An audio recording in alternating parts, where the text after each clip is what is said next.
Il sindacato Saese, a difesa del personale della scuola, partecipa ad una manifestazione a Roma. I dettagli nell'intervista alla dirigente agrigentino Francesco Orbitello.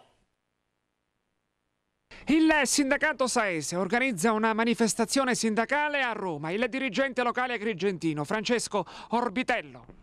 Il Mida Precari, rappresentato dalle coordinatrici nazionali pro tempore Rosa Sigillò e Angela Ferraro Veltri, in collaborazione con l'associazione Adida, rappresentato dalla coordinatrice nazionale pro tempore Valeria Bruccola, organizzano un sit-in a Roma a Piazza Montecitorio alle ore 14:30, di cui hanno invitato a partecipare il sindacato Saese insieme ad altre sigle sindacali.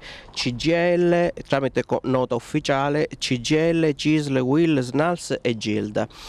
E praticamente il Saese ha accettato l'invito delle colleghe sostenendo i loro stessi obiettivi, ossia quello di stabilizzare i docenti di seconda fascia inseriti nelle graduatorie d'istituto. Praticamente apprendiamo che questo governo, presieduto dall'onorevole Matteo Renzi, ha intenzione di cancellare le graduatorie provinciali ad esaurimento.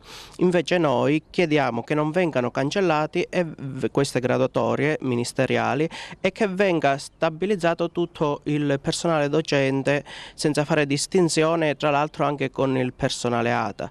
E in virtù della nostra